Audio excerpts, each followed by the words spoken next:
All right, everybody. I apologize. I really apologize. I had to figure out how to adjust the settings so that it would be public. We all here this evening. Got a lot to talk about. Thanks for your patience, guys. Let me see the hearts. Okay, John H. Kelly is watching. All right. Who else is here? I'm going to take my time this evening. Ahmed Raouf is watching. They're coming in. Now, I like hearts. That's right. Thumbs up. Thumbs up and hearts really get me going.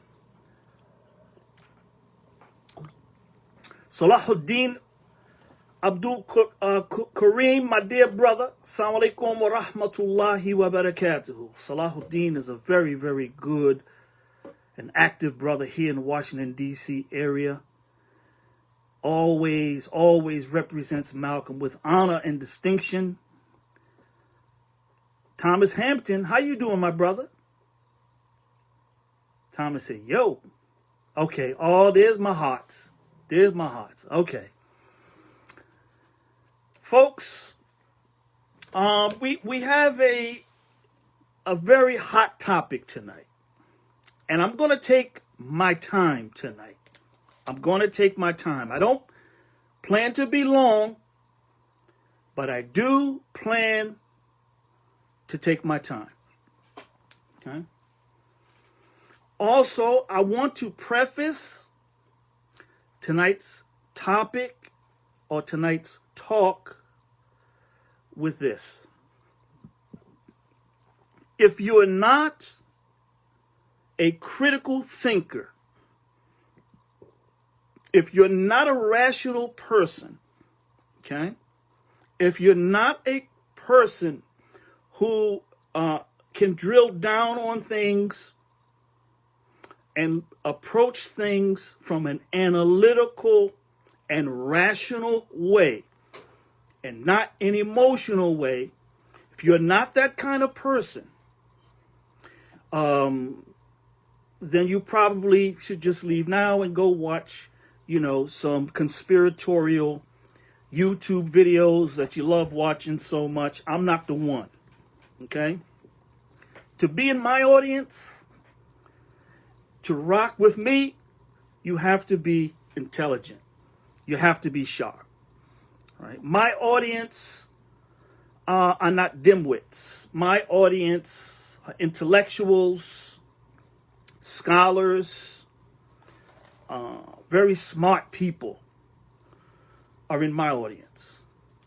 And so if you're not prepared to be rational, if you're not prepared to reflect on what I'm trying to share tonight, then just leave now, okay? Because I have no time for foolishness and nonsense, all right, and idiocy tonight.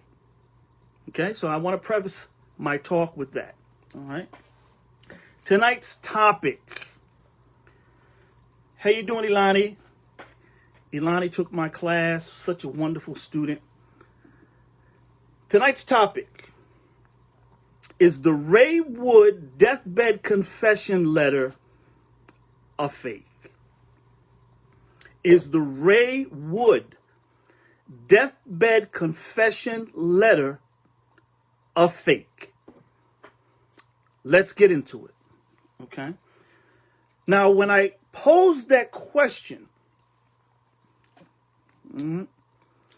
that doesn't mean that should it turn out that the letter is a fake, that doesn't mean that we're defending the FBI, we're defending the NYPD and the Bossy Unit, Bureau of Special Services. No, all it would mean is that we're being honest, we're being integral, all right? We're being objective and critical, analytical. And all we want to know is the truth wherever it lies, okay? That's what, that's what we should be seeking. The truth. Okay? Lies, forgeries, deception does not help the case of Malcolm X. All right? It brings nothing to the discussion of the assassination of Malcolm X to deal in conspiracy theories or to deal with a so-called new evidence that may not be credible. I say may not be credible. All right? We don't want to validate, we don't want to give credence to information that is not sound. Okay? Because that doesn't help anything. So by posing the question, is the Ray Wood deathbed confession letter a fake or fraud? If it turns out that that is the case, that in no way means we are exonerating the FBI, we're exonerating the NYPD, that we're giving, shelter to the evil machinations and nefarious activities of those agencies. It just means that we want to get at the truth. We want to establish the truth. That's the reason why, by the way, that Who Killed Malcolm X still on Netflix, Emmy nominated. That's the reason why it has been so well received and accepted the world over. It's because we stay away from dodgy material. We stay away from material that is subject to conjecture or that's merely a conspiracy theory. We only presented that which we could nail down such that it is irrefutable and incontrovertible. That's the reason why you all accept this documentary. That's the reason why it has been established in the culture as an instant classic. And we thank Allah for that, and we're grateful for that. But let's get into this, okay? As you know, a little over a week now, there was a bombshell press conference that was held at the Shabazz Center in New York, formerly the Audubon Ballroom, the site where our dear brother and martyr, El Hajj Malik El Shabazz, Malcolm X, was cut down on February 21st, 1965, by assassins' bullets. Today, it is known as the Malcolm X Dr. Betty Shabazz Memorial and Educational Center. There, a little over a week ago, there was an explosive press conference that was held. It was set up by attorney Benjamin Crump. In attendance were three of the daughters of Malcolm X, Sister Ilyasa Shabazz, Sister Gamila Shabazz, and Sister Kabila Shabazz. And at that press conference, we were presented with one Reggie Wood. Reggie Wood is a distant cousin of the undercover boss, operative, and police officer Ray Wood. Okay, Raymond Wood. He is a cousin. We don't know how many degrees of a cousin he is, but this Reggie Wood made a very earth-shaking claim. He claimed that his cousin Ray Wood wrote a deathbed confession. He wrote it in a letter in which he claimed that he helped to facilitate the assassination of Malcolm X. I mean, think about that. Think about that. Okay? This letter alleges, or purports, I should say, to say that he facilitated with the knowledge, with the planning of the FBI and the NYPD that worked in concert to facilitate the assassination of Malcolm X. How did they do it?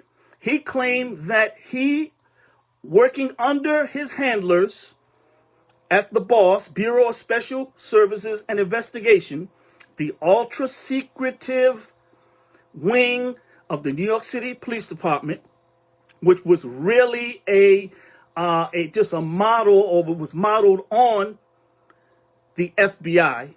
Okay, he claimed that he set up two brothers that were assigned to Malcolm's security detail at the door. He claimed that he embroiled them. I'm looking for the word, but that he involved them in a plot to blow up the Statue of Liberty and also some other sites. They also talked about the Liberty Bell in Philadelphia and the Washington Monument here where I live in Washington, D.C. That about a week before Malcolm was assassinated, all right, this was the 16th. Malcolm was assassinated on the 21st. I believe I'm correct about that date. That he got these men arrested in this plot and thereby removing them from the Audubon Ballroom, and specifically their posts at the door, handling security at the door. By involving them in this plot, he thus opened the way for the gunmen to come in, right, and carry out their dastardly deed. That by his activity, by him setting up these men in this plot, he made it easier. He exposed Malcolm to the gunmen and made it so easy for them to just walk through the door, take their seats, and in a few moments assassinate our dear brother. That is the claim. It's an explosive claim. He claimed that his cousin, Ray Wood, mailed his father, not him, not Reggie. Ray Wood did not mail the deathbed confession to Reggie. He mailed it to Reggie's father, who I guess gave it to him. Okay? And in this letter, you've all seen the letter. You know, he details his role. He says that he was seen at the Audubon Ballroom the day of the assassination, that he was cited and he was identified, and that the arrest of Thomas 15X Johnson, who was later convicted a year later as the shotgun assassin, that he was arrested in order to provide cover or to protect the cover or the identity, the secret identity of Ray Wood. Okay, so he was like a patsy. All right, and as you know, Thomas Johnson was a very light-skinned brother, and the actual shotgun assassin, William X. Bradley, also known as Al-Mustafa Shabazz, is a very dark-skinned man. So that just added insult, to injury, that Thomas Johnson doesn't even look like William X. Bradley. All right. This is explosive. This is explosive. It made all the headlines. It was big news. It was on Good Morning America. I did a number of interviews with the BBC, many different news outlets. Michelle Turner in New Haven. I did a number of interviews about it. All right. Now, here's what I want to say about this. The Nation of Islam, over the course of the last week, they and their ideological allies have produced or have been producing a slew of YouTube videos, all right, claiming that these new explosive, this new explosive material completely exonerates them for the assassination of Malcolm X. That it clears them totally of any culpability in this crime, in this horrific crime. Okay? And what we say is this: that is ludicrous, that is delusional. We're not going to spend a whole lot of time refuting them, okay? Because what we presented in Who Killed Malcolm X is irrefutable, is incontrovertible.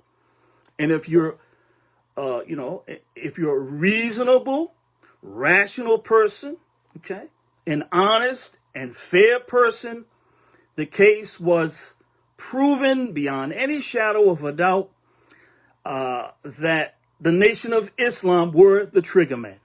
Right? We showed in that documentary that there were three bodies, three independent organizations who, through a confluence of motives,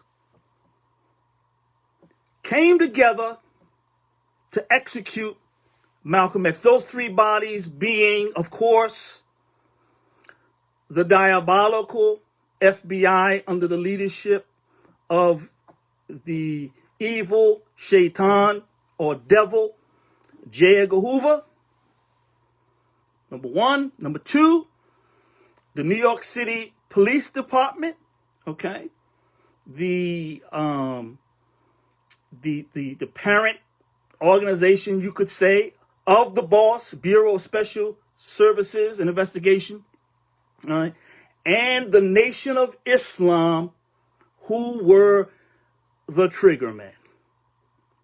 Period. End of story. These new revelations, if they prove to be true, and they're now being called into question, seriously called into question. But if they were true, not only would they not exonerate the Nation of Islam, but all they would do was illuminate the scope of the involvement of the NYPD and the FBI. It would just, illuminate the scope. It would give us, a broader view of the scope of their involvement. But it would in no way exonerate the gunmen who were clearly from the Nation of Islam. All right? So here's the point. Our series stands on its own. Okay? It stands on its own. In the media, you've seen stories, especially that Good Morning America piece, where they kind of conjoin these two stories. They put them together, right? Like our series, like these revelations support our series. Well, guess what? If they turned out to be true, they would. But that's all they would do, is substantiate what we already established in the series. Okay? The series does not need these revelations. And I said this in my last talk. If you recall, go back and watch it. The series does not need. Now, if it turns out to be true, all fine and good. It would give us, greater knowledge of what was involved. But if it turns out to be false, it wouldn't hurt our project, not one iota. Okay? Who killed Malcolm X is established. All right? That's point number one.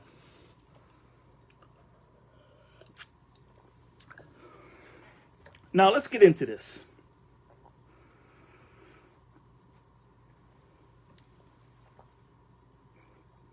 The problem is, this letter is being refuted. This letter is being called a fake, a fraud. Okay? Who is making this claim? None other than the daughter, or a woman claiming to be the daughter of Ray Wood. Okay? Her name is Kelly Wood. All right? Now, she came out a week to the day. In fact, this past Saturday, I was doing an interview that morning with Sister Michelle Turner in Connecticut, when she revealed to me on air that the New York Post was reporting that Kelly Wood was saying that the whole thing is one enormous fraud being perpetrated on the family of Malcolm X, our sisters, his daughters, the sisters of our martyr. I was like, yes, to involve these women who have already been through so much trauma, to involve them in what amounts to a spectacle, a fraudulent spectacle, okay, for no other reason than to snatch 15 minutes of fame and to sell a book. Because remember, Reggie Wood is selling a book, and he was selling the book at the press conference. She says, in no uncertain terms, categorically, it's a fake. She said the letter's a fake, the signature is a fake, and she even recognized that the letter is a fake. And how would she know? Because she claims that she is Ray Wood's caretaker. This is his daughter, not a distant cousin, not a cousin, his daughter and caretaker. And she said, Ray Wood's best friend. She said, my father was my best friend. This is what she said. Now, again, I don't know this woman, all right? I'd like to meet her. I'd like to speak to her, all right? Because I'm a historian and I'm a journalist. And I want to establish the facts. Just like I said in Who Killed Malcolm X. I just want to know what the facts are. Because, she didn't mince her words. Not one iota. She was very straightforward. She said it's all a fake. Okay? And she said she said she doesn't think it's a fake. She said she knows it's a fake. Now, if she is who she says she is, then Reggie Wood, her cousin, has a huge problem. All right? He has a huge problem. Because one of the things that disturbed Kelly Wood is the fact that her father, through this alleged letter, is portrayed as a straight coward and a punk that had to wait until after he was dead to reveal this information, to get this off his chest, that he was in so much fear of a reprisal against him and perhaps his family that he had to wait until after he died. All right. Now, the letter ostensibly was written in 2011. But Ray Wood just passed away, they say, according to Reggie Wood, and according to the daughter, this past November. All right, this past November. So Reggie Wood held on to this letter for, you might as well say, 10 years. 10 years he held on to this letter to wait until Ray Wood died to reveal, his contrition, his guilt. All right, and he wants to set the historical record straight.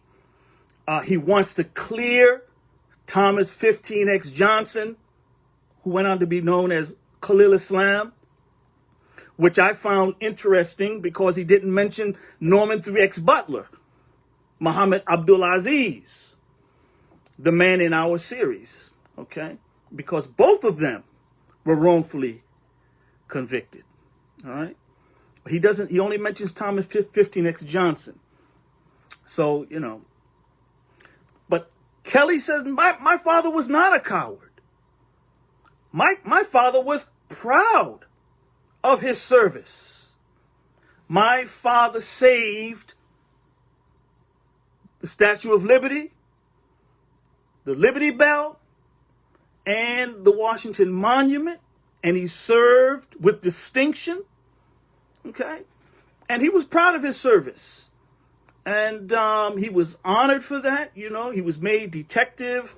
He went from being undercover, he was made detective. And, he retired with great distinction. He received numerous, awards or what is the word I'm looking for?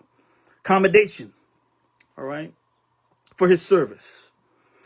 And you know what? I can relate to that. That rings true to me. Because let me tell you something. My son knows his dad, all right? If out of the blue, after I pass, after I leave this earth, okay? Whenever Allah decides to take me, whatever is decreed for me to go, that's when I'll go.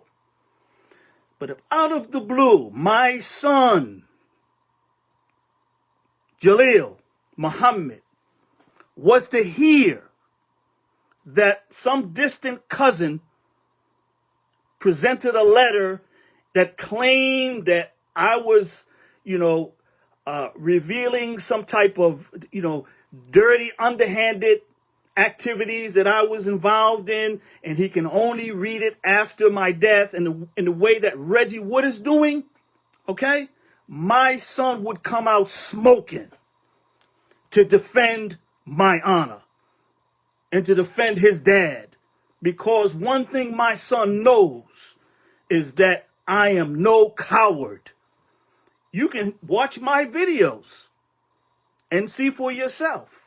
I'm a very straight talking man. I don't mince my words. You can see that in Who Killed Malcolm X. There's no coward here. If I have something to say, I'm going to say it while I'm alive.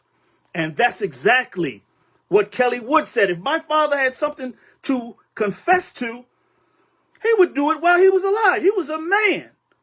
He wasn't a coward. If my son heard something like that, he said, no, my father was a strong man. And in fact, brothers and sisters, I only fear Allah, God Almighty. There's a verse in the Quran that says, Ya ayyuhalladhina amanu ittaqullaha wa qulu qawlan sadida. O you who believe, fear Allah, fear God, and speak a word to the right. And that's how we are as Muslims. That's what you saw in Who Killed Malcolm X. You saw a Muslim brother trying to do his duty, who fears God, inshallah, if it's Allah's will, and tried to speak the truth. And that's what my son would say, and that's what Kelly Wood is saying now. So this is a problem. Somebody in this thing is lying. Someone is lying. All right? Big problem. Is the Ray Wood letter, confession letter, is it a fake? As Kelly Wood said. The reason I'm doing this video is because I can count on one hand the number of people who have the knowledge and the experience to be able to even assess this letter. This is a highly specialized area, okay? There's only a few people who would be acquainted enough with the facts to be able to speak intelligently about it, and I happen to be one of them. And I want to present my analysis, and you can take what I'm saying or you can leave it alone. All right? But I'm doing this out of a sense of responsibility. Because for many of you, you've already taken a letter, it's become fact, and you don't really care about the detail. You don't care if it's authentic. All right? It confirms what you already want to believe, and you're just going to run with it. But that's not the way of a true scholar. That's not the way of a true journalist. That's not the way of an intellectual. Okay? I was trained to be critical and to analyze material and to see, does it make sense? Is it internally consistent? Right? Or are there problems? Let's look at this. When I first heard this, let me tell you my first impression when this story was conveyed to me. Okay? My first impression, especially when I heard the press conference, my first impression was to say, maybe there's something to this. Okay? Why? Why was that my first impression? Because as a Muslim, I live by the principle of giving people the benefit of the doubt. This is an Islamic principle. It's called al-husnul dhann. Giving a good opinion. That's called a good opinion. To have a good opinion of people. All right? This is an Islamic principle. That you always think the best of people. You don't approach, oh man, this man is lying. This is not true, or what have you, right? You give people the benefit of the doubt and think well of them. That's my, inclination. It's what we teach in Islam. Always give people the benefit of the doubt and don't try to impute any evil or wrong motives to them. Give everyone a hearing. And that's part of being fair. My first thought was, okay, I'm thinking, what do I know about what is claimed in this letter? What do I know? One of the more nagging questions in the assassination of Malcolm X is why the two men who were on rostrum security duty that day, February 21st, 1965. Why were these men selected on that post? Because that was not their normal post. And the men's name were Charles X. Blackwell and Robert 35 X. Smith. Okay? This was not their normal or regular post. But this day, they were on post. Now, just to give you a little bit more background, both of these men were from Jersey. They were Jersey former members of the Nation of Islam who joined Malcolm's Muslim Mosque Incorporated. In fact, in the case of Charles X. Blackwell, he is one of the brothers that was in the car that gave Malcolm a ride to the Autobahn that day. All right. As you know, Malcolm left the Hilton Hotel and he drove uptown till he reached 146th Street. He parked his car and then went to catch a bus. All right. He had made it his habit not to park too close, to the Autobahn. All right. Out of, like a security measure so people couldn't see his car. All right. So he was standing at the bus stop and a car with Jersey plates drove up. And in the car was a young man who was driving it. His name was Fred Williams, who Malcolm did not know. He was also from Jersey. And in the back seat was Charles X. Blackwell. Okay. So Malcolm, knew Blackwell, one of his followers, but he was from Jersey. Now, one of the conspiracy theories, if you want to call it that, is why were Blackwell and Smith on post that day when that wasn't their normal post or their regular post? Were they somehow involved in the plot? Because they were looking right out at the audience. They were standing right in front, right? And they were looking right in the eye of William X. Bradley, Talmadge X. Hayer, and Leon Davis.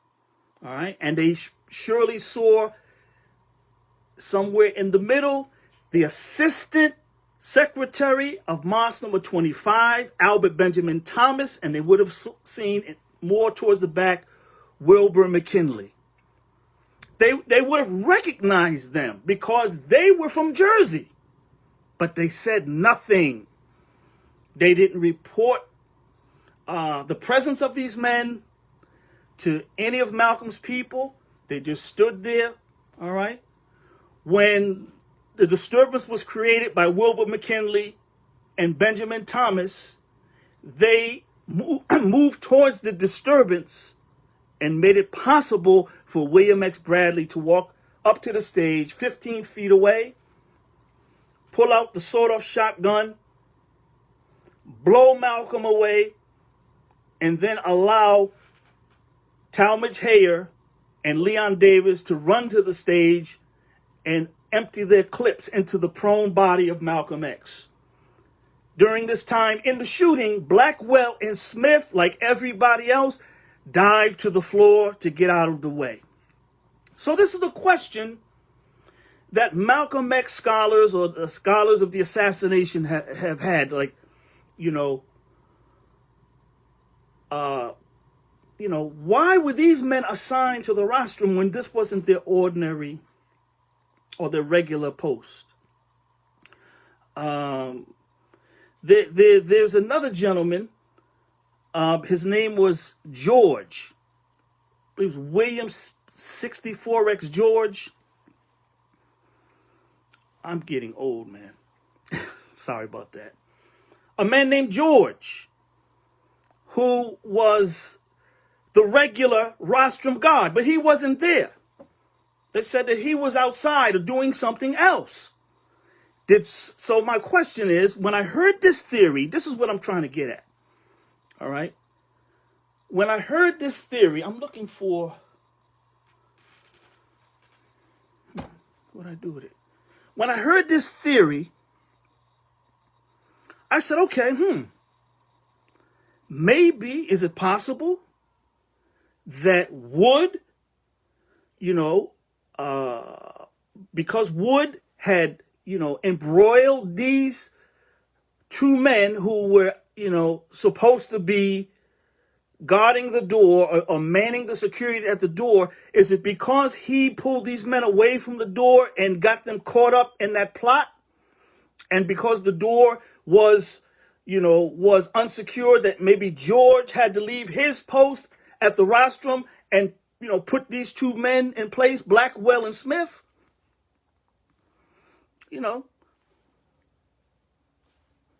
I thought about that, I said, okay, is this what Ray Wood is telling us? That was my,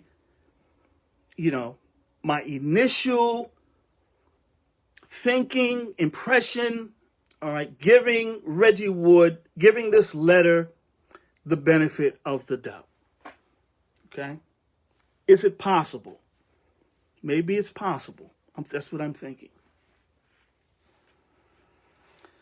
Because you know what? I cannot believe, no way in the world can I believe that an individual would be so despicable, right? So reprehensible, so vile as to implicate their own kinfolk in the assassination of Malcolm X.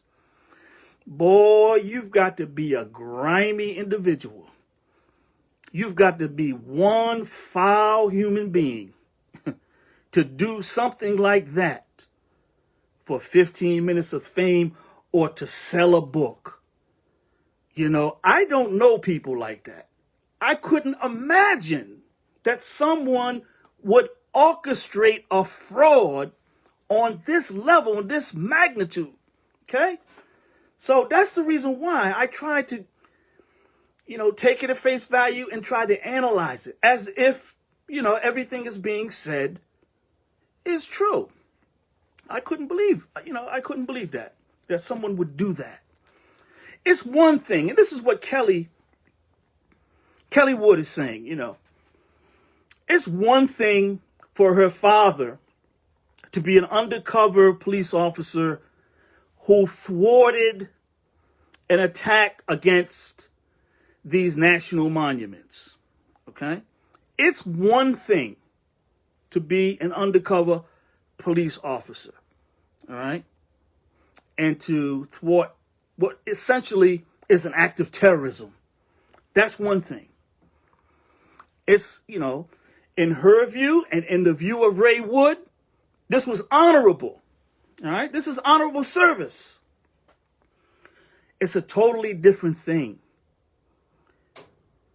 to present a letter in which Ray Wood is saying he participated in an assassination of someone the likes of Malcolm X. That's a totally different thing, right? From their point of view, and from our point of view as well. But certainly from Kelly Wood's perspective, all right, that is to besmirch the legacy of her father and involve him in a historic, monstrous crime. So she's going to stand up if that is in fact his daughter. And if what she says is true, she's going to stand up. Say, no, my father was not involved in the assassination of Malcolm X. He was doing his job, and he did it well. All right? That's what she would say. And I plan on speaking to her about it. However, now, I gave you what my initial impression of the story, giving it the benefit of the doubt.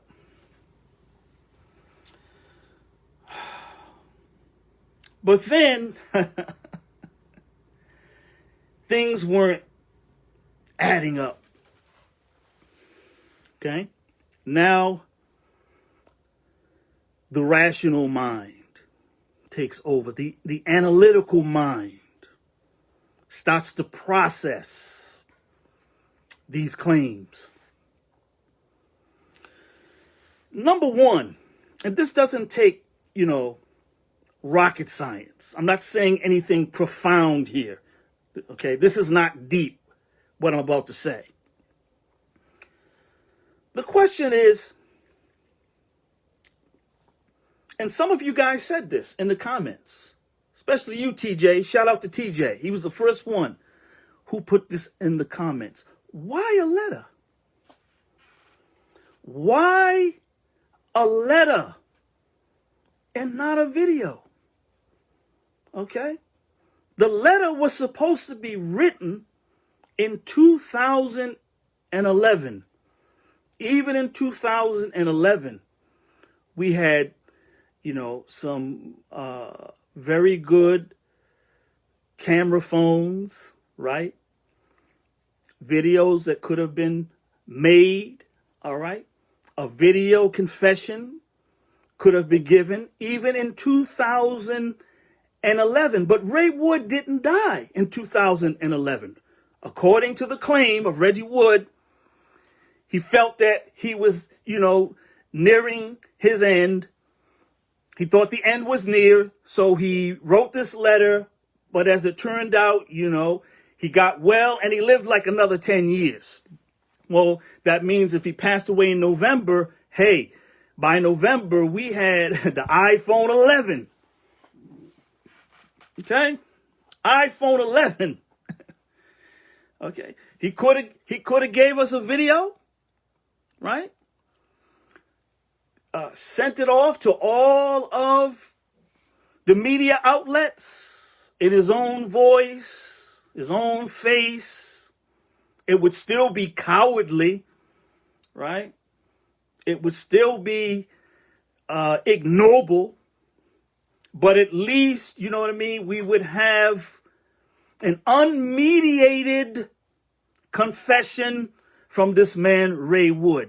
So the first question that came to my mind is, why a letter, all right? And why do you mail the letter to the father of your cousin, I guess, who is also your cousin, right? And you hold on to this letter for 10 years and you don't do a video? I'm saying that's just a question.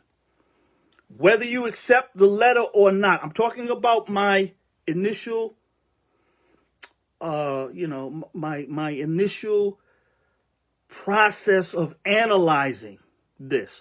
Why a letter? It's very unsatisfactory, especially with today's technology. All right? That's the first thing. Why a letter? Why a letter? By the way, if you want to see Kelly Wood's interview, it's she gave it to NY1, and it's online. I have posted it, but it was reported by the New York Post, and then other media outlets picked it up, but they're not doing the deep dive on it. Okay? No one is going to track down Kelly Wood. No one is really trying to get at the bottom of this. Well, at least no one that I know of. Maybe there are people who are doing that. But folks are just running with this letter.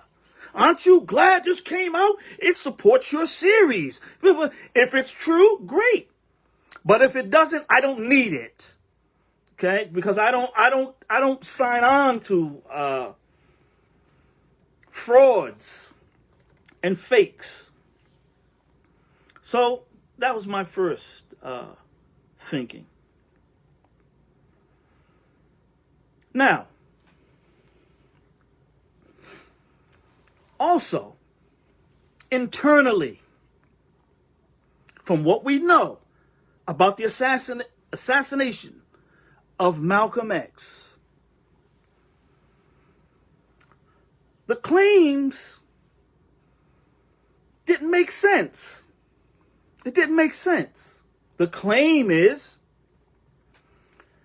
that Ray Wood, here's the word I'm looking for, entrapped these men. And let me tell you who the men, okay, who are we talking about here? There were really 4 people involved in this plot, but there are 2 men that are mentioned specifically, okay? Walter Bowe and Khalil Sayed. These are the 2 men that Ray Wood said that he entrapped in the Statue of Liberty bomb plot, okay? Why did he do that? To take them off security at the door, to remove them that afternoon from their security post at the door, and thus facilitate the entrance of the assassins, to ensure that the door, the entrance to the venue would be lackadaisical, right? Very light security, very light to no security. You got me? You got me. Okay. Here's the problem with that. And it's a serious problem. And why the letter, to me, doesn't make any sense. Because we know, as a historical fact, and it's a well-known, established fact that's been known a long time, right? Many decades. We know that security was lax at Malcolm's events per Malcolm's instruction. Did you hear what I said? The security at Malcolm's events was lax to almost non-existent per Malcolm X's own instruction. He wanted it that way. We know that. That's a long established fact of the assassination of Malcolm X that all of the books discuss. It's well documented, and many of his followers and supporters in years gone by, in many years, since the assassination, discussed that and debated that. Why wasn't security tighter at the door? Because that's the way Minister Malcolm wanted it. Well-known fact. And we know why he wanted it that way. Okay? This is not speculation, dear brothers and sisters. This is historical fact.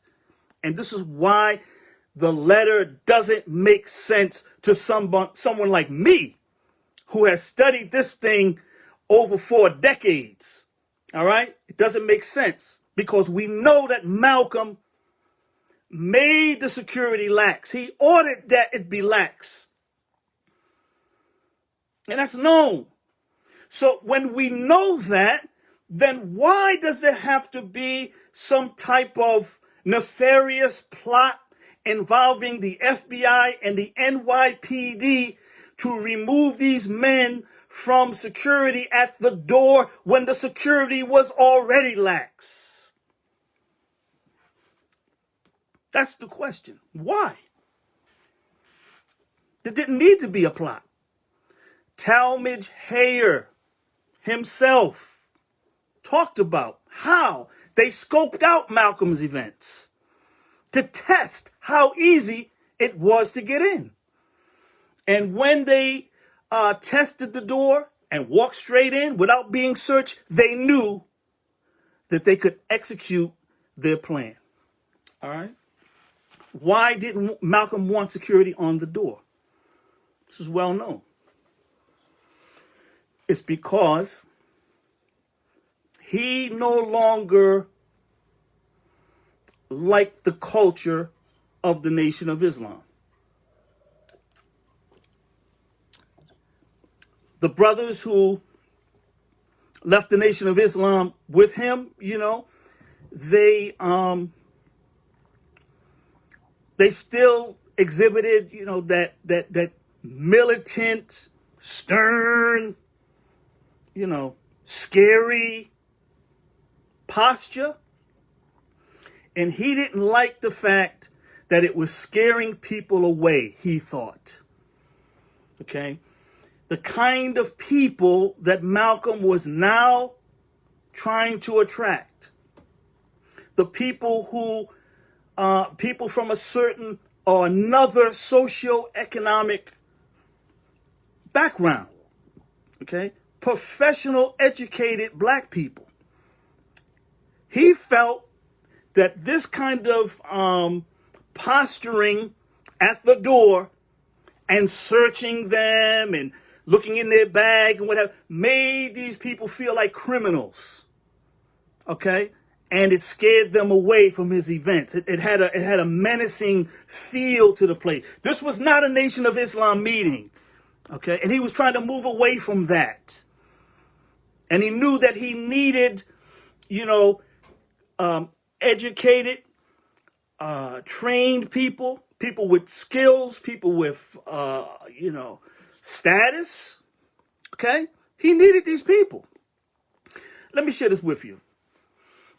When Malcolm went to Africa on both occasions, but especially, after he went to the OAU meeting, July 17th through the 21st, 1964, okay? Those African leaders, they liked Malcolm, they admired him. And like us, they loved him. You know what I mean? He was a very famous person. He was seen as a man of integrity and courageous. All right. And, they wanted to support him, but they didn't know what his program was. All right. These folks, what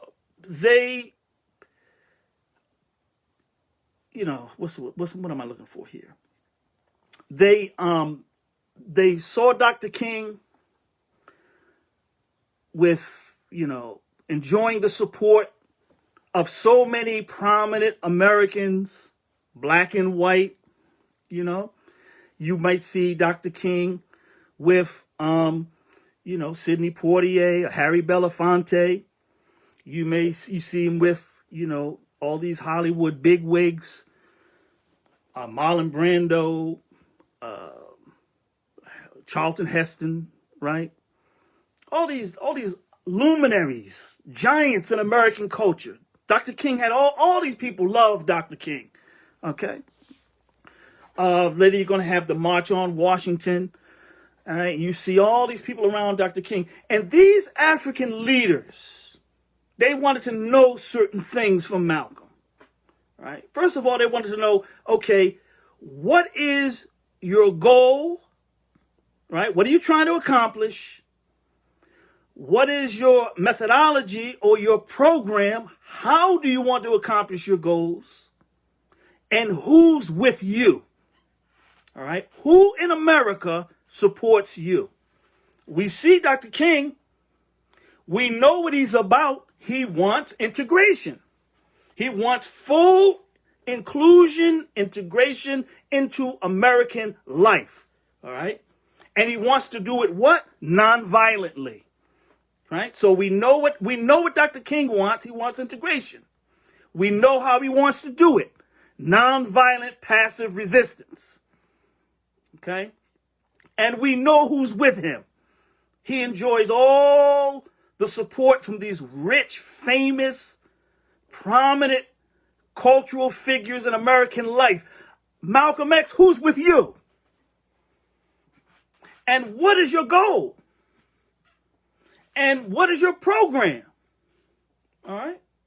The best that he could tell them was he wanted to take our case before the UN because our oppression was a matter of human rights and not merely civil rights. And he had I think an 8-page brief, okay, that he was giving all the African leaders and their secretaries and what have you, making the case for bringing our case to the UN. And he wanted these African leaders to condemn America for our oppression as an act of denying us our human rights.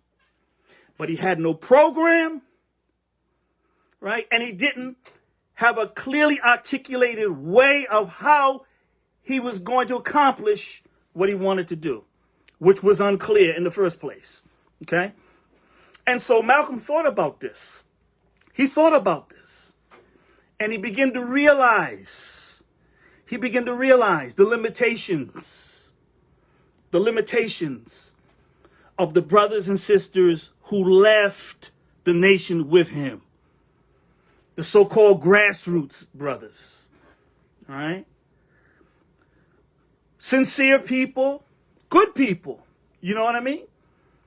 But people with limited education, limited skill sets, right? Many of them had, criminal backgrounds. Some of these guys were kind of rough, In fact, many of them were rough, all right? And, in order to build a movement, you have to have more than just the grassroots, right? You need everybody. You need everybody. So the very same people that earlier, going back to the message to the grassroots, November 10th, 1963, when Malcolm was talking about the house Negro and the field Negro. Okay? That's a class argument. That's an attack, really, on the black middle class and the black upper class, the black, professional class. Okay? That's who the house Negro is, the black astronaut, right? Well, guess what? We've had a black astronaut. We have many black astronauts now. Okay? So Malcolm realized that this house Negro, field Negro construct wasn't going to work where he was trying to go. So by the time you get to the ballot or the bullet, he gets rid of all of that. Now he's talking about black folk voting as a block. He said, we voted 80% for the Democratic ticket. We're the ones that put the president in the White House. Our 80%. We need to vote in a block. He said, you need to know what politics is supposed to do for you. All right? All that talk and the message of the grassroots, overturning systems and, belligerent, bloody revolutions and all of this. He only gives you two options, right? Bloody revolution in the acquisition of land, which he defined as nationalism, or separation. Leaving the plantation. What's the plantation in this metaphor? It's America. Okay? He only gives you two options. But by the ballot or the bullet, he realized, I got to give these people a method. And no longer, he changes now his definition of black nationalism. In the message to the grassroots, it was about acquiring land through bloody revolution. And he called that black nationalism. But by the ballot or the bullet, he says black nationalism now is a self-help philosophy. It's now just a philosophy. Right? He changed it from a bloody revolution that overturns systems and everything that gets in the way. Revolutions are hostile, and therefore land is the basis of all revolution and what have you, right? And when you want land, that means you're a nationalist. And I'm a black nationalist, freedom fighter. But by the ballot or the bullet, he said he wanted to be the what? The Billy Graham of black nationalism. Black nationalism is a self-help philosophy. He said the political, economic, and social philosophy of black nationalism only means that we control the politics in our community, that we control the economics in our community, that we control what goes on in our community. He said it only means that, which means what? He's abrogating the definition of black nationalism he gave in the message to the grassroots. And what does this mean? What am I getting at here? Malcolm made the security at the door lax. He made it as accessible as possible. He wanted whoever wanted to come to just be able to walk right through that door. All of this standing on posts and frisking people and looking in their bags and scaring people and making people feel uncomfortable and making them feel like criminals and all like that. That Nation of Islam culture, he wanted that gone. And he was adamant about that. And nobody disobeyed him. They should have disobeyed him. And many of his followers were criticized in the many years after. In subsequent years, his followers were criticized for following what Malcolm said. The President of the United States doesn't tell the Secret Service how to protect him. The President of the United States must submit to the security plan of the Secret Service. Because if something happens to him, they will be held accountable. Malcolm's followers at the door, and it just wasn't that day. He started that sometime before his assassination. So the point is, when you look at this letter, this Ray Wood letter, there was no need to have this kind of plot, right? To pull these men away from the door, to embroil them in this scheme or this plot to blow up and remove them so the door would be free. The door was already free. There was no need for the plot. That's when I heard this letter, I said, no, this is not making sense. Because these are known facts. In fact, look here. When Talmadge Hayer filed his 2 affidavits, Peter Goldman, the journalist from Newsweek, longtime journalist, met Malcolm, I believe, in 1962, 63 in St. Louis, okay? Peter Goldman was a journalist in St. Louis. Goodman wrote the first book on Malcolm after the autobiography, The Death and Life of Malcolm X, 1971. But then, with the revelation of Hayer's affidavit, he wrote a subsequent chapter on Hayer's claims in those affidavits. And he went and he interviewed Talmadge Hayer. Listen to what Talmadge Hayer said. He said, so they came. This is Goldman. So they came in the end to the desperate strategy of assassinating Malcolm where they knew they could find him. On stage at the Audubon Ballroom in full view of his followers. And under watch of his own armed guards. The simple, suicidal daring of their plan has nourished conspiracy theories ever since. Is this where Reggie Wood got his idea for this letter? Some old conspiracy theory? Let me see here.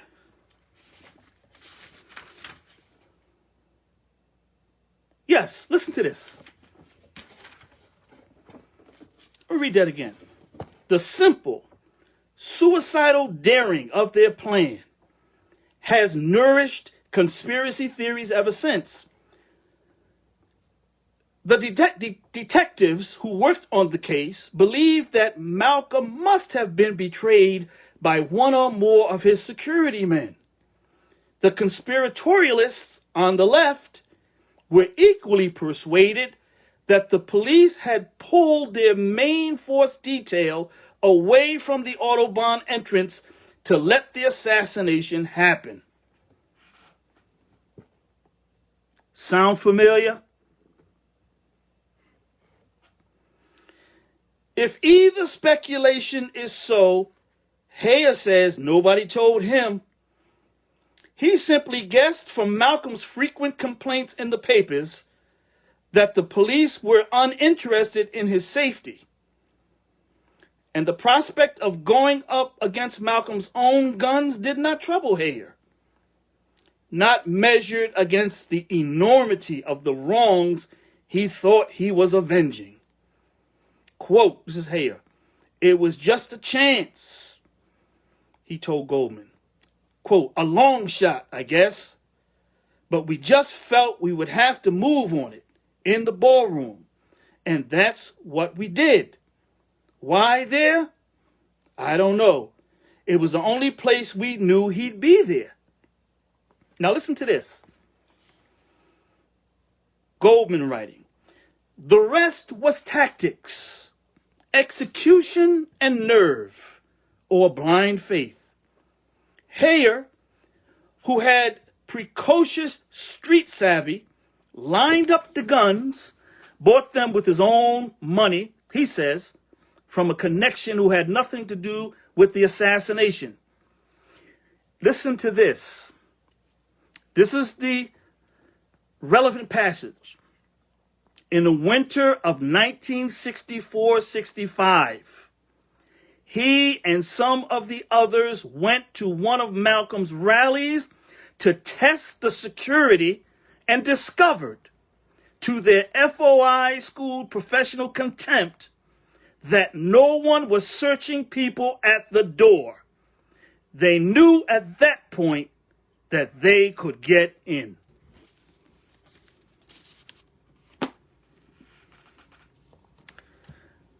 That was written in 1979. Okay? So there's no need to have a plot to ensnare these two men, okay, in the plot, to take them away from the door, because the door was already open. The door was already open. All right? Now, let me just wrap this up.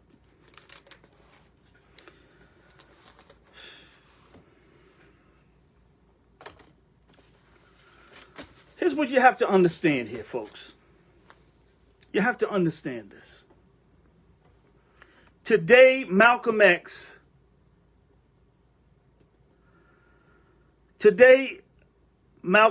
is a hero. Okay? Malcolm X is on an American stamp. He's on an American stamp. But in his own day, in his own time, in his own era, there were many, many, many black people who didn't agree with him. In fact, most black people didn't agree with him. Okay? In or out of the nation. All right? There were many. Thurgood Marshall, the first black Supreme Court justice, detested Malcolm, called him a thug. All right? Go read the last chapter of the autobiography and see what Carl Rowan, the journalist, wrote about Malcolm after his assassination. He couldn't believe that anyone would care about this, this former criminal, this demagogue, and this hater. Okay? Whole lot of black people didn't agree with Malcolm. There's a whole lot of black folk who thought that people like Malcolm and folks who were more militant than him were dangerous. And these people were people like Ray Wood, people like Gene Roberts, okay? They felt that these men had to, that they could be threats to the country, all right? And to tell you the truth, let me ask you a question. Do any of you all believe that the great Malcolm X would sign on to so much of the violence and the activities, the violent activities carried out by those who, essentially went to war with the police after his death? Do you think that Malcolm X would sign on to shooting police, killing police, blowing up the Statue of Liberty, blowing up this, blowing up that. Does anybody believe that Malcolm X would have signed on to that? No, I'm sorry. He would not. He would not. He was a law-abiding brother. And he always made it clear. There's nothing that I have ever said that would endorse or support violating the law. He was very clear about that. Yes, he was for armed self-defense, and he never took that off the table. He never took that off the table. Never once. But he wasn't for wanton violence. All right? Is this defending Ray Wood? You can call it whatever you want. I'm just letting you know. All black people didn't agree with people like Malcolm and those who were more militant than him. Okay? You just have to, you just have to understand that. When I conducted tours of Arlington National Cemetery, do you know who the first personality I would talk about on my tour?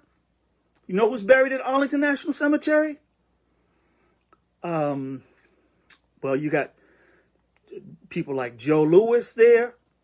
You have Benjamin O. Davis Sr., the first black brigadier general. Daniel Chappie James Jr., the first 4-star general. But the first one on my tour, it'll come to me, boy. It'll come to me in a minute.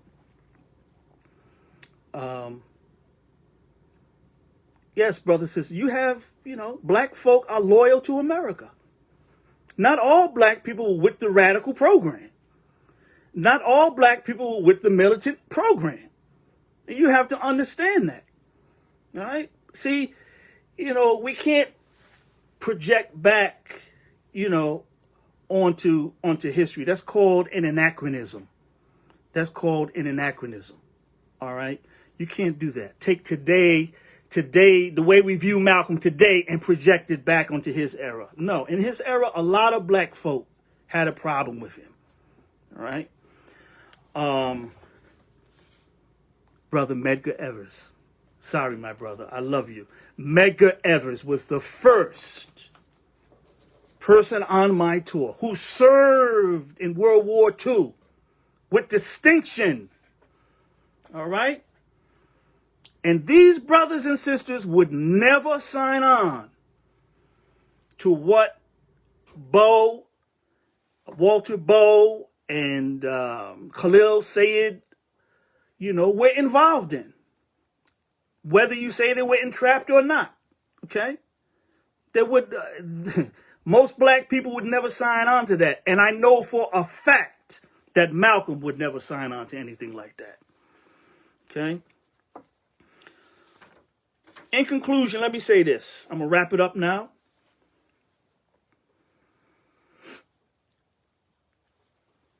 Here's, I think, the most damning thing, the most damning fact that argues against this letter. And it's this. Throughout the 60s, as Malcolm said, black folk were very angry. All right? America was a racial powder keg. All right? And America exploded. Exploded all over America. What are called race riots, what are now called rebellions, urban rebellions. When Malcolm was in Africa, July 1964, there was a huge riot in Harlem. A 15-year-old kid named James Powell was killed by a cop. A Lieutenant Thomas Gilligan set off an explosive riot in Harlem, okay? Detroit, well, let's move on. The summer after Malcolm's assassination, August 1965, you have the Watts riot, or the urban rebellion in Watts. Then in 67, The summer of July of 67, you have a riot in Detroit. You have a riot in Newark. Okay, all of this is going on.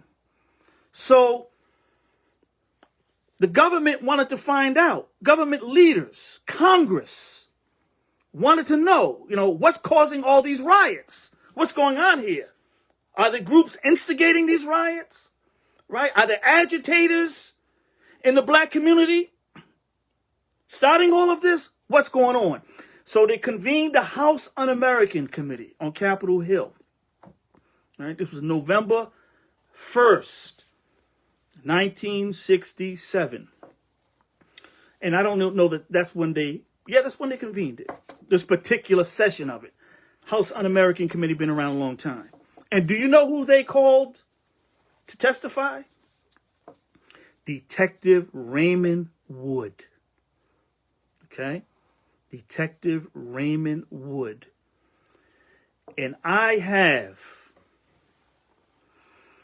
the transcript of that testimony. And I'm not going to go into all of it because I've already spoken a little too long so far. But what I will say is this. It's very clear from reading that transcript that Walter Bowe and Khalil Sayed had nothing to do with guarding Malcolm's door. There was no discussion of Malcolm X at all. They were totally consumed in this plot. Okay? They were talking about buying plastic explosives. There was a white woman involved from Canada who brought down the plastic explosives, and she ultimately turned state's evidence against the men. All right. Let me backtrack a little bit. What is clear is that there's no mention of Ray Wood going to the Autobahn ballroom, okay, which he wouldn't have done because his name was leaked in the press after the plot was exposed and these men were arrested that very week leading up to the assassination. His name was mentioned in the press, and there were people in Malcolm's group who knew Ray Wood. He's not going to go back to the Autobahn, right, when he's the state witness, okay? They're not going to put his life in danger like that, and that's what Kelly Wood said, And there's no mention of that in this transcript. Also, keep this in mind, that, and this goes back to what I was saying earlier about Malcolm going in another direction. And I'm going to close with this.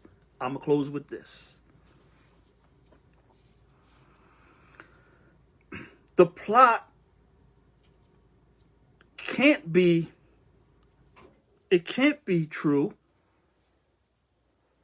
because Walter Bowe, at the time of the assassination, wasn't even in Malcolm's organization, much less charged with being security at his door, right, at the entrance. He wasn't even in the organization. Walter Bowe is still alive. Did you know that? No, you didn't know that because I barely knew it. Hardly anyone knows it. Okay, these are not common names. When you study the assassination of Malcolm X, these names don't come up. Khalil Sayed, Walter Bowe, Bob Collier. Bob Collier was actually the leader of the plot. He was the leader of the plot.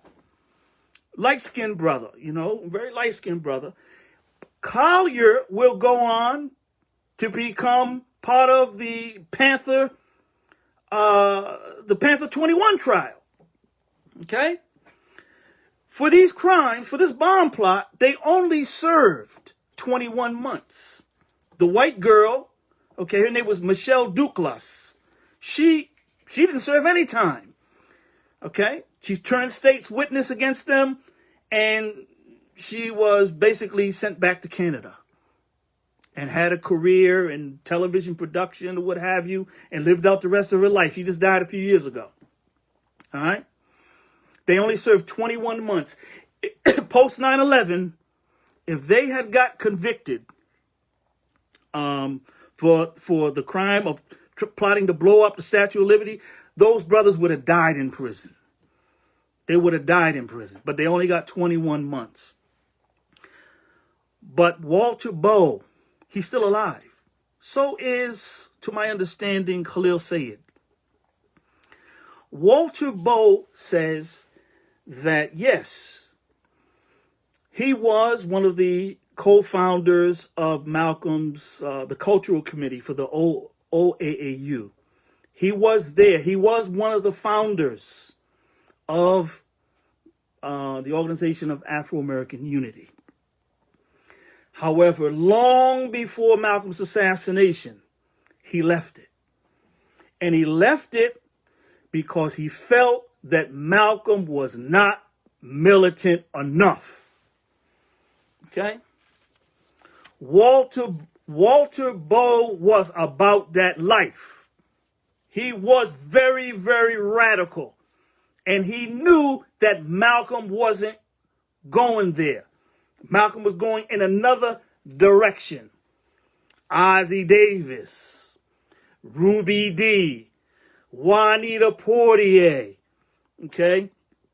Sarah Mitchell, Lynn Shiflett, the first African-American female news anchor, Muriel Gray, the artist from Philadelphia, okay? That's where Malcolm was going. And Bowe felt that, he had to get with a more radical operation. That's why he got caught up with this movement called the Black Liberation Movement. That's how he got caught up in it. All right. Now, I could be a little bit, there's a lot to this story. All right. There's a lot to this. I'm kind of, I'm trying to wrap it all up. There's a lot to it. I don't want to get into all the, the granular details. But you must get your hands on a copy of this transcript of Ray Wood. And you see that he was not at the Audubon Ballroom. All right. As is claimed in this letter. He wasn't even there. And Walter Bowe was not even part of Malcolm's organization, much less in charge of his security detail at the door. And Khalil Sayed was part of Malcolm's organization, but it is very doubtful, that he had any kind of role at the door because, as I share with you, there was no need for it. Per Malcolm's instruction, security at the door was lax to non-existent. That's the way he wanted it. I share this with you.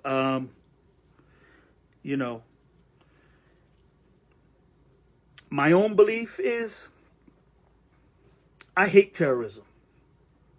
I absolutely despise terrorism and terrorists. Okay?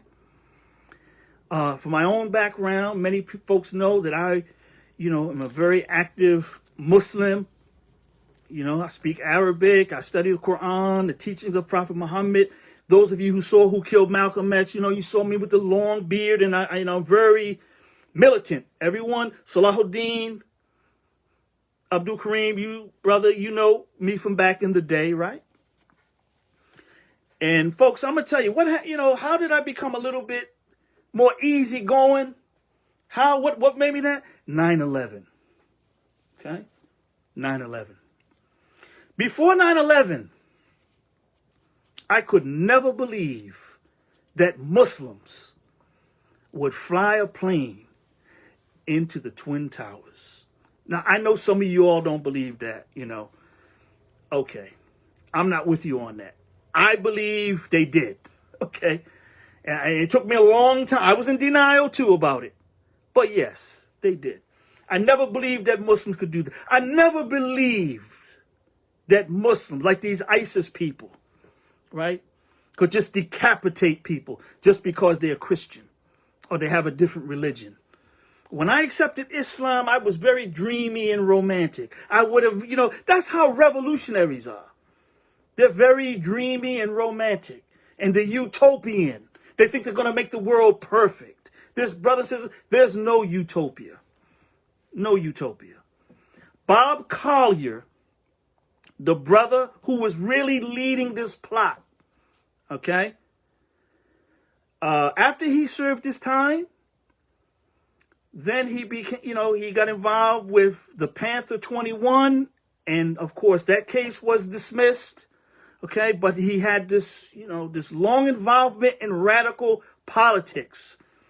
But as he got older and he saw where a lot of this thing could go, he retired in Poughkeepsie, New York, and completely reinvented himself.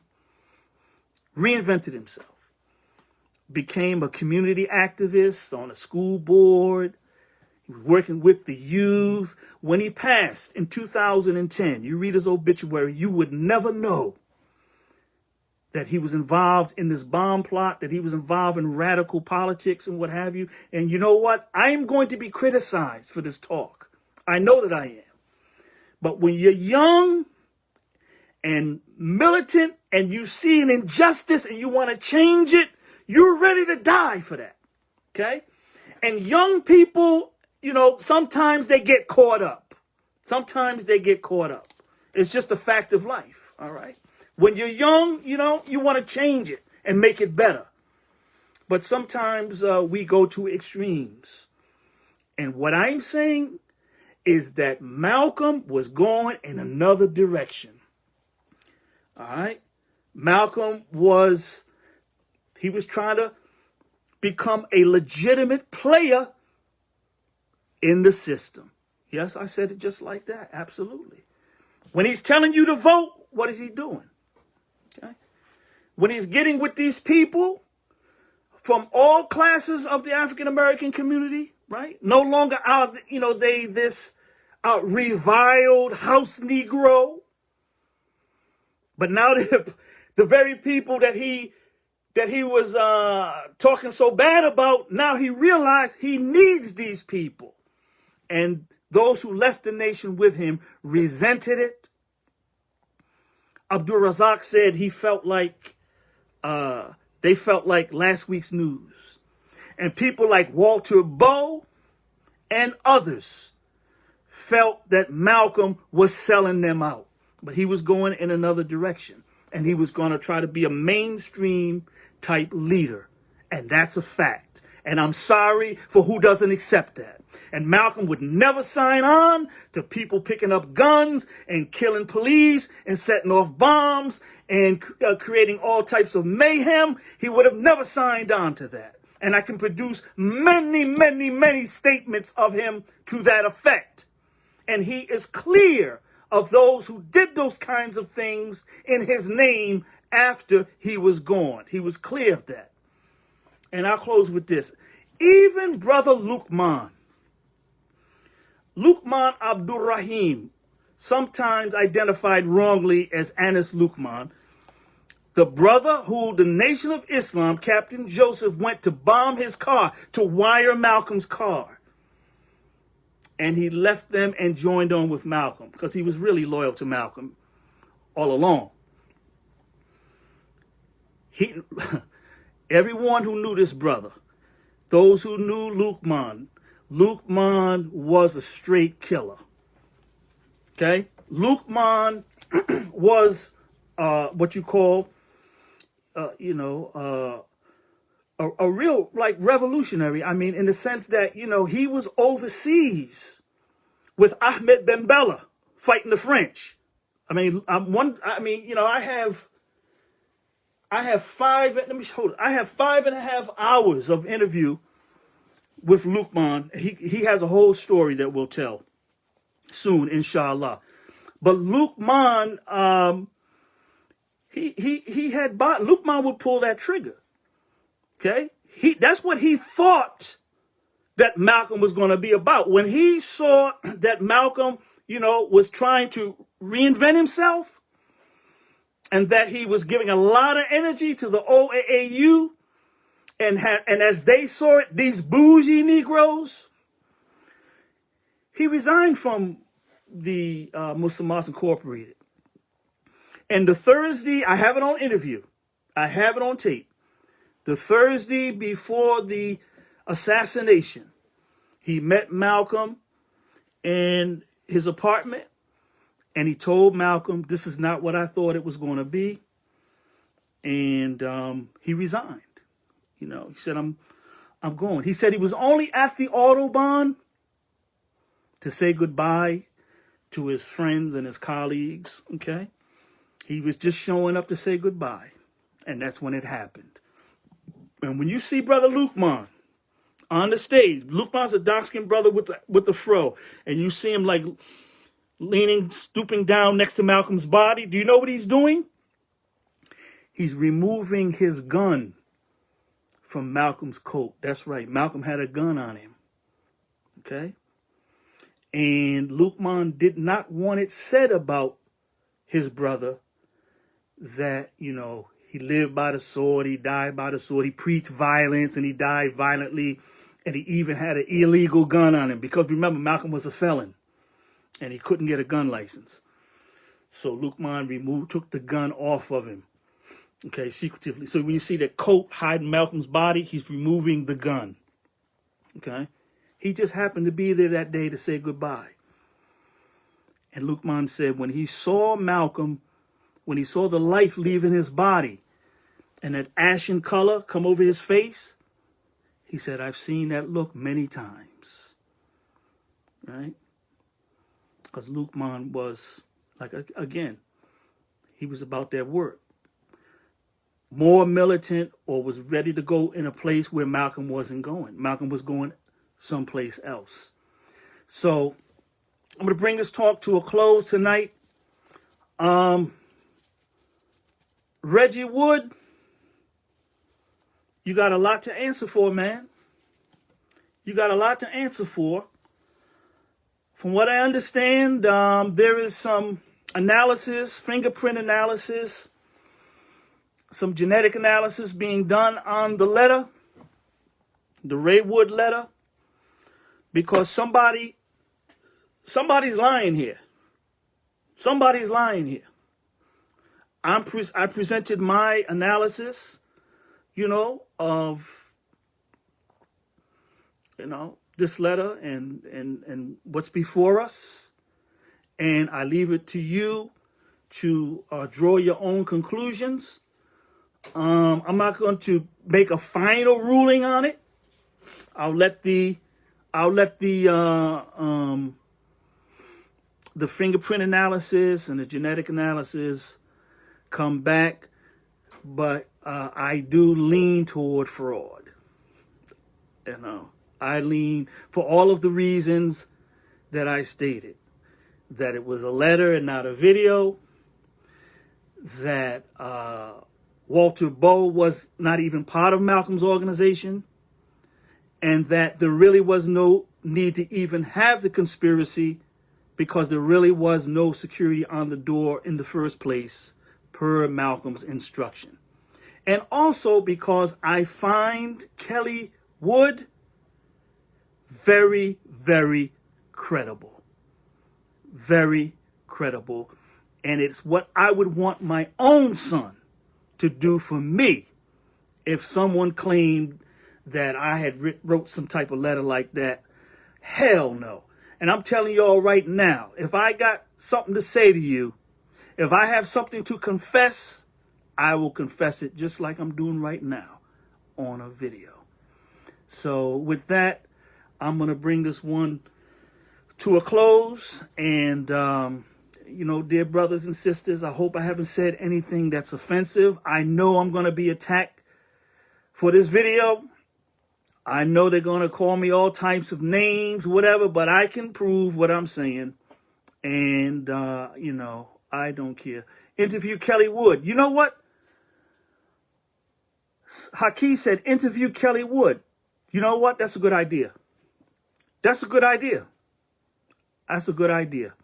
And if any of you all who are watching this video know Kelly Wood, please send it to her and have her reach out to me. And if Reggie Wood wants to talk to me, I'll talk to him too. Okay? But he's got some splaining to do. He really does. What about the 3 missing pages? I'm not even going to get into all of that right now. I'm just, that was my cursory analysis of it. I really don't plan to do much talking about this because I don't like the fact that the journalistic community is not really trying to get at the bottom of it. I find it quite disturbing. I find it disturbing that people are just running with it as if it's a fact. Okay? I don't like that. Carla Duke, my sister, thank you for all your support. Monty, thank you for all your support. All you brothers and sisters that have helped me. TC Mahfouz, thank you. Mark Davies, thank you. Next week, I'll have more names of all of you guys who have been supporting me. I want you to know that it helps me to bring you this material. Folks are attacking me right now. They're out here, saying disparaging things about your brother. Because, brothers and sisters, I try to be truthful. Right? Wherever the truth falls down, that's where I want to go. I hope you guys. Thank you, Dale Tyler. Dale has given me support, and I appreciate your support, brother. How can we help? Well, you can put something in the Cashapp or the Venmo. I will post that. In fact, let me see here. I'll post it. I'll pin it right now. And if somebody wants to help your brother out, I'll post it. Here we go. It is, that $, and then it's ARM Legacy. Okay, that's my Cash App. ARM Legacy. All right. And I'll put the Venmo in the description box as well. In fact, let me just put it right here. That's Cash App. All right. And I'll put Venmo in there as well for you. And Venmo. Venmo is very easy. It's the @, same thing. ARM hyphen Legacy. Okay. Guys, it's been a great pleasure to be with you tonight. I hope you enjoyed the talk. I really do. I hope you got something out of it. I hope it was analytical. Is Who Killed Malcolm X Part 2 coming? Brother, inshallah, God willing. Inshallah, it's coming. All right. So I'll put that information in the description box as well. It's been a long night, guys. I appreciate it. Teresa, thank you so much. Teresa sent a little help for the brother. I appreciate it. It's been a great time with you tonight. And look here, man. When they come after me, I'm gonna need my riders. Who's my rider out there? Brian Kareem White just sent you a request. My brother, Brian Kareem Howard guy. All my bison. Shout out to Haki Shakur. I'm me. Oh man, thank you so much, brother. It means so much. It means so much. I don't have a university at my back. I'm not a tenured professor. I'm just an independent guy. And I just try to give good information. I hope this analysis helps you to understand some things. And again, I'm not for everybody. Okay, I'm not with all the rah-rah. Okay, I'm an analytical scholar and journalist who tries to do my work in an integral way. And all of the support that you give me allows me to do that. So with that, I'm going to bring it to a close. It's been my pleasure, guys. I love you guys. And we're going to see you next Monday, okay?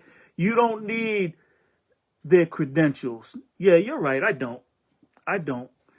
But I could sure use that support. But that's okay. It's great when someone comes from the truth. Someone like you comes from the truth. You've done the work. Thank you, brother. Thank you, brother. Haki Shakur Ami and Mark Davies. Brothers and sisters, have a good night. I'm going to see you next Monday, inshallah, God willing.